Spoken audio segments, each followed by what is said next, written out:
बाहर के श्रम को विज्ञान ने हटा दिया। जो अंदर का श्रम है, तो अंदर का श्रम ये विचार ही तो हुआ, जो सूक्ष्म कर्म है। ये जो इतना सा छोटा सा हमारा ये ब्रेन है, ये जितनी शरीर की ऊर्जा खाता है उसका अनुपात लगातार बढ़ता ही जा रहा है। आपको पता है हमारे खोपड़े का आकार भी बढ़ता जा रहा है, क्योंकि जिस मांसपेशी का, जिस जगह का ज्यादा इस्तेमाल करो ना, वो बड़ी हो जाती है। तो जो आने वाला इंसान है वो कैसा दिखाई देगा, तो उसकी जो आप तस्वीर पाएंगे वही होगी, इतना बड़ा उसका खोपड़ा और बाकी शरीर उसका सूखा हुआ, खोपड़ा इतना बड़ा।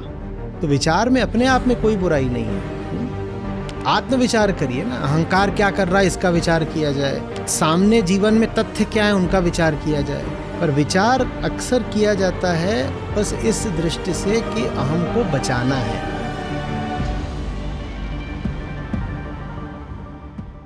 बाहर के श्रम को विज्ञान ने हटा दिया, मतलब हमको आराम दे दिया, मतलब मांसपेशियों में आराम हो गया। जो अंदर का श्रम है, तो अंदर का श्रम ये विचार ही तो हुआ, जो सूक्ष्म कर्म है। उन्होंने जो उसी ने ही मन को पूरा घेर घेर रखा है। बाहर स्थूल कर्म, भीतर सूक्ष्म कर्म। तो आज के इंसान की ज्यादातर मेहनत यहाँ चल रही है। आपको पता है हमारे खोपड़े का आकार भी बढ़ता जा रहा है, क्योंकि जिस मांसपेशी का, जिस जगह का ज्यादा इस्तेमाल करो ना, वो बड़ी हो जाती है। आज का जो आदमी है, हमारे ये सब जो हैं ये कम होते जा रहे हैं, ये बढ़ता जा रहा है। आप इस पर थोड़ा अगर रिसर्च करेंगे, आपकी अगर इवोल्यूशन ऐसे ही चलता रहा तो जो आने वाला इंसान है वो कैसा दिखाई देगा। तो उसकी जो तस्वीर, हाँ,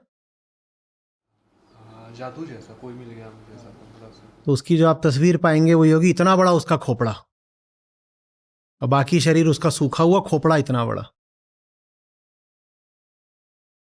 क्योंकि सारी मेहनत बस यहीं से हो रही है। वो कौन सा था हमारा, वो जो स्पिनच खाता था तो उसके मांसपेशी निकल, पोपोए, तो उसका बीज भी दिखाते थे कि उसका एक हाथ जो है, हाँ, वो ऐसे इतना हो गया। वही है हमारा भी, बस ये। एक और इसमें आपको बताता हूं, ये जो इतना सा छोटा सा हमारा ये ब्रेन है, ये जितनी शरीर की ऊर्जा खाता है उसका अनुपात लगातार बढ़ता ही जा रहा है। आप को पता होगा, नहीं पता होगा तो आप अनुमान लगाइए कि इतना छोटा सा ब्रेन होता है, बहुत छोटा सा, यही है। ये पूरे शरीर की ऊर्जा का कितना प्रतिशत खाने लग गया है अब आज के इंसान में? 25 से 30%। और आज से 20,000 साल पहले ये कम था, उससे 20,000 साल पहले और भी कम था। आप जितना खाना खाते हो उसका समझिए कि 1/4, कभी कभी 1/3 सिर्फ इसको चलाने में जा रहा है। ये इतनी मेहनत करता है, और मेहनत इसकी सारी क्या है? संकल्प विकल्प, संकल्प विकल्प, संकल्प विकल्प। आने वाले समय में संभव है कि आप जो खाना खाएं उसमें से 3/4 बस ये खा जाए। इसमें आचार्य जी, जो कृष्णमूर्ति साहब को मैं पढ़ रहा हूँ साथ ही साथ, तो उसमें जो बात वो बार बार कह रहे हैं कि जो ब्रेन आपका जो है ये एकदम शांत हो जाएगा, पीस हो जाएगा। क्योंकि ये ब्रेन है, जो ब्रेन ये माइंड की सीट है, कि जब वो मन शांत होगा तो साथ ही साथ ये ब्रेन भी शांत होगा, तब जाके। शांति से निर्भर करता है कि आशय क्या है। देखिए, व्यवहारिक जीवन में जब तक शरीर है तब तक विचार तो करना ही पड़ेगा, हाँ? पर जैसा हमने कहा कि वो जो विचार है उन विषयों पर होना चाहिए जो विचार के अंतर्गत आते हैं। जो चीज विचार से कभी जानी नहीं जा सकती, विचार अगर उसमें लगा हुआ है तो पहली बात तो विचार सिर्फ थकता रहेगा, दूसरी बात विचार की चक्की लगातार चलती रहेगी, तीसरी बात हाथ कुछ नहीं आएगा। तो विचार में अपने आप में कोई बुराई नहीं है। आत्मविचार करिए ना, अहंकार क्या कर रहा है इसका विचार किया जाए, सामने जीवन में तथ्य क्या है उनका विचार किया जाए। पर विचार अक्सर किया जाता है बस इस दृष्टि से कि अहम को बचाना है। ऐसी चीज को बचाना है जो बचाई जा नहीं सकते। क्योंकि वो सचमुच है ही नहीं, तो बचाए कहाँ। तो वहां विचार सिर्फ थकता है। आपने विचार को एक ऐसा काम दे दिया है जो विचार की हैसियत के बाहर का है।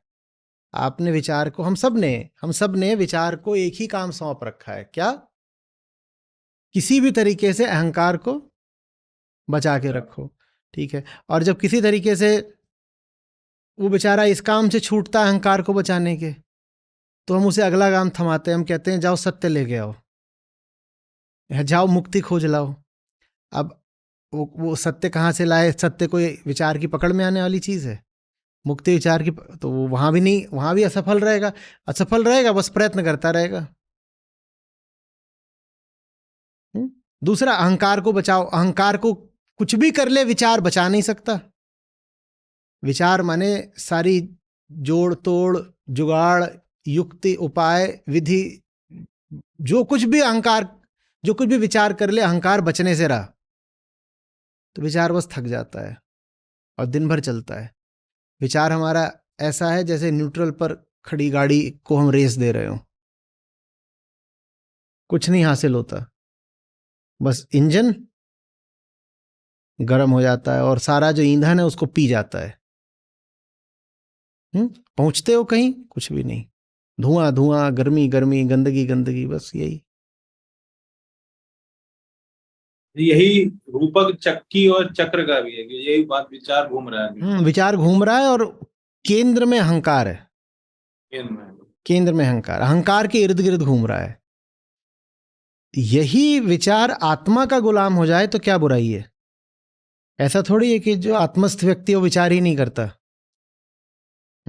विचार सूक्ष्म कर्म ही तो है। तो क्या जो आत्मस्थ हो जाता है वो कर्म छोड़ देता है? कृष्ण तो गीता में साफ बोल रहे थे कि मैं तो कर्म कभी नहीं छोड़ता। तो जब कृष्ण ने स्थूल कर्म नहीं छोड़ा तो क्या सूक्ष्म कर्म छोड़ दिया होगा? तो माने विचार तो आत्मस्थ व्यक्ति भी कर ही रहा होगा ना। तो विचार में नहीं कोई बुराई हो गई है। विचार से वो काम करवाना जो विचार के बूते का नहीं है, इसमें बुराई है। वो काम हो नहीं पाएगा। हम सब ने, दोहरा रहा हूं, हम सब ने विचार को क्या जिम्मेदारी सौंप दी है? अहम बचाने, अहम को बचाओ, जाओ तरीका खोज के लाओ कि अहम को सुरक्षा देनी है। अब विचार लगा रहता है लगातार यही उधेड़ बुन कि किस तरीके से अहम को बचाए। अहम को बचाया जा सकता नहीं। तो विचार बस गर्म होता रहता है, लगातार चलता है, गर्म होता है, बस यही है।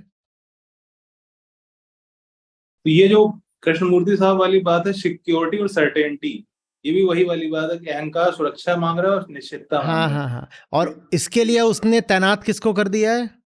विचार को। अब विचार कहां से लाए सिक्योरिटी? विचार सिक्योरिटी कहां से ले आएगा?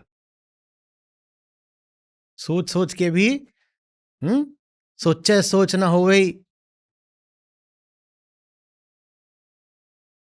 और दौड़त दौड़त दौड़िया। कुछ चीजें दौड़ने से नहीं मिलती, ना सोचने से मिलती हैं।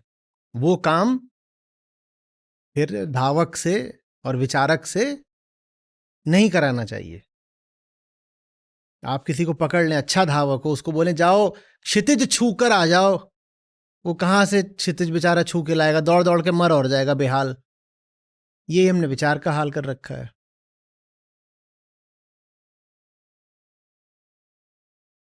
आचार्य जी, एक और भ्रम, जैसे आज बात हुई, डर कामना ही है। कामना कुछ कहती है कि भाई लेके आएंगे, पूरा करेंगे, अपूर्ण है। डर, डर ये भ्रम मत देता है कि कुछ है जिसको बचाना है। तो जो मेरे अंदर भाव है डर का बहुत है, तो इसका मतलब आत्मावलोकन में कहीं भ्रम है कि कुछ है आपके पास, कुछ है जो जिस बहुमूल्य है, जिसको बचाना है, जबकि उसका परीक्षण अभी नहीं हो पा रहा है कि ऐसा कुछ नहीं है। बस बिल्कुल एकदम आपने नब्ज पे उंगली रख दी है, यही है।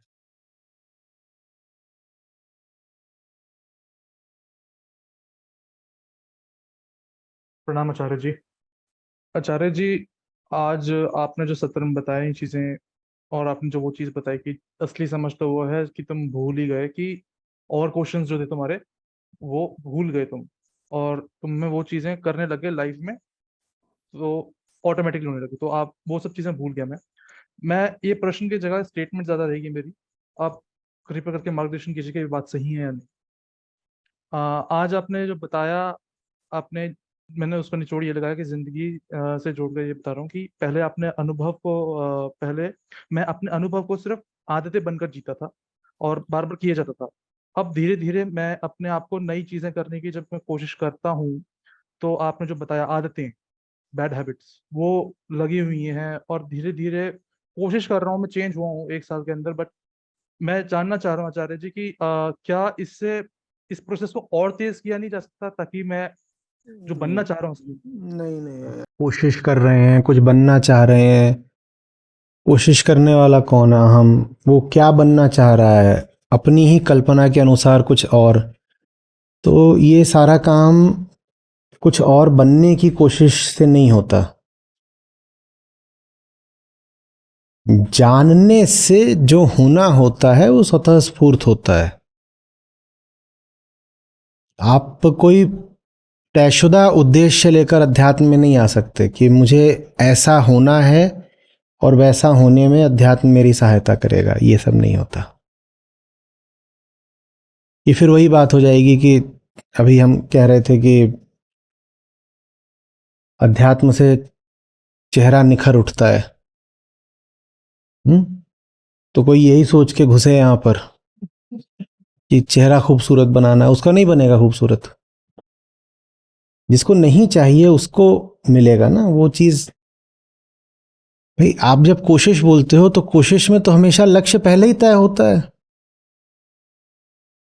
और जो तय किया है लक्ष्य उसी में अहंकार बैठा होता है। नहीं, अहंकार तो अपने हिसाब से ही लक्ष्य तय करेगा ना। अहंकार ये भी कहे कि मुझे निरहंकार होना है, तो उस निरहंकारिता में भी क्या बैठा है? अहंकार ही बैठा है। अहंकार ये भी बोले मुझे मुक्त होना है, तो वो जो मुक्ति का उसका कॉन्सेप्ट है, सिद्धांत है, उसमें भी क्या बैठा है? अहंकार। इसीलिए मैं मतलब 500, 700, 800 बार दोहरा चुका हूं कि हमें कुछ और नहीं बनना है। हमें देखना है कि हम वर्तमान में ही क्या बन बैठे हैं। हमें मुक्ति नहीं मांगनी है, हमें देखना है कि हमारे बंधन क्या हैं। कल्पना को मार्गदर्शक बना करके आगे नहीं बढ़ना है। सारे लक्ष्य कल्पित होते हैं ना। तो कल्पना हमारी मार्गदर्शक थोड़ी हो सकती है कि कल्पना के हिसाब। कल्पना किसकी है? मेरी है। अपनी ही कल्पना पे चलूंगा तो मैं बदल जाऊंगा क्या? बदल जाऊंगा? रूप रंग बदल सकता है, वो सब चीजें हैं। तो इसमें ये नहीं देखना होता कि मेरे उद्देश्य पूरे हो रहे हैं कि नहीं, या कि अब 6 महीने गीता में हो गया तो मुझे उसमें जो मैं पाना चाहता था वो मुझे मिला है कि नहीं, कि गोल्स क्या हैं। कि कहीं कि क्यों आए हो अभी भाई तुम बोध प्रत्युषा में? बोला 75 डे हार्ड चैलेंज। तो ऐसे थोड़ी होगा।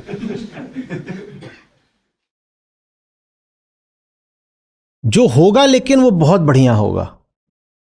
लेकिन वो जो बढ़िया शब्द है वो भी बढ़िया की आपकी वर्तमान परिभाषा से मेल खाएगा कि नहीं, हमें नहीं पता। हम इतना ही कह सकते हैं कि जब होगा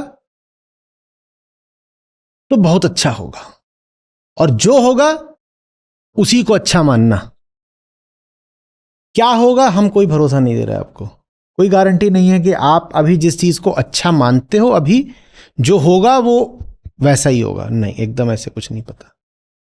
तभी तो मिस्ट्री कह रहे ना, मिस्ट्री। और वरना मिस्ट्री क्यों बोलते उसको? आज लाउत्जू उसको मिस्ट्री क्यों बोल रहे हैं? तभी तो उसमें फिर साहस चाहिए ना, क्योंकि जो होता है वो अप्रत्याशित होता है, अनअनुमानित होता है। आपकी आशा और आपके अनुमान में क्या बैठा रहता है? आपका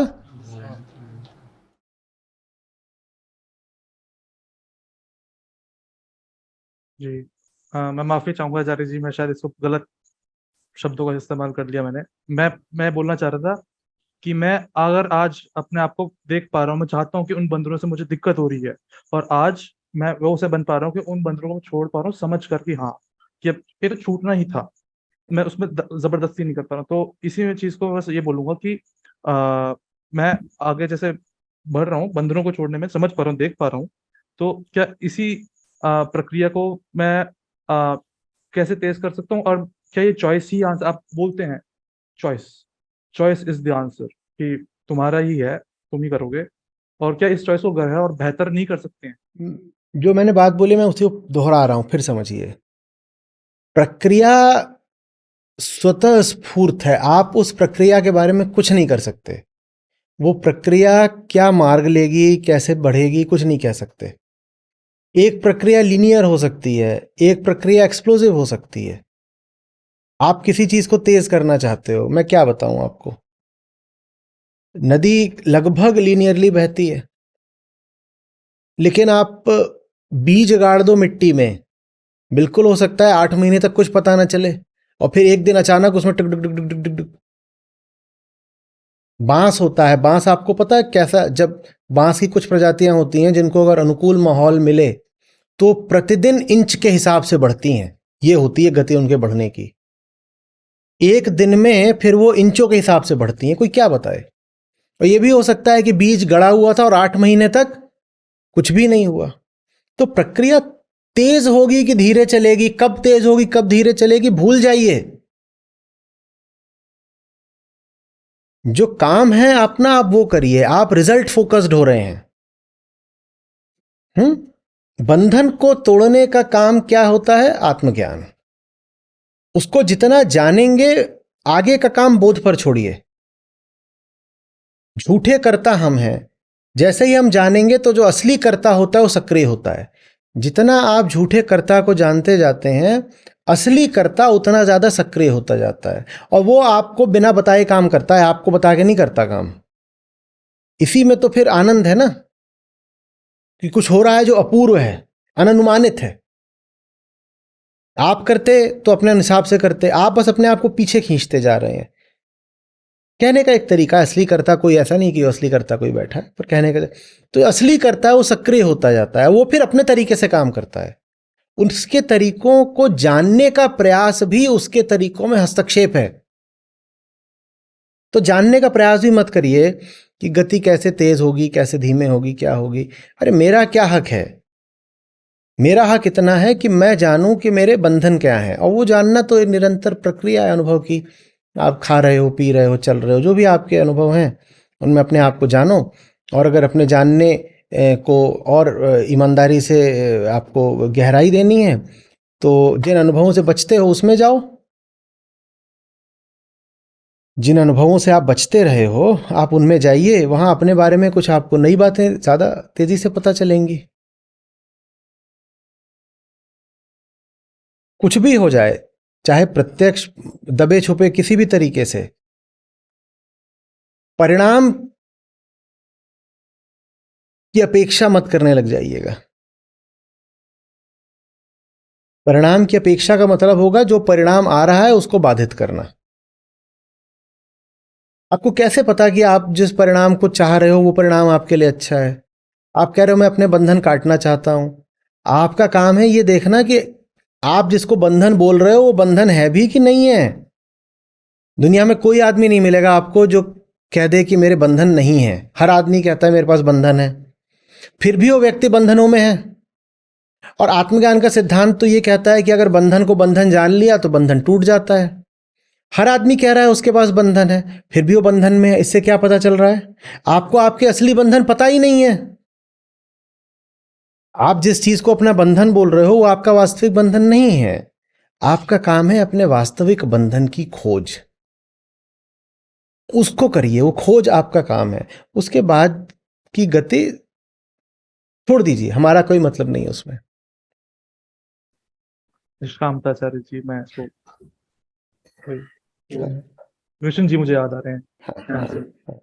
यही निष्कामता है, अपने आप को ऑनेस्टली खोजो, और रिजल्ट्स जो भी आए वो मत, पहले अपने आप को खोजो, यही सबसे ज्यादा इम्पोर्टेंट।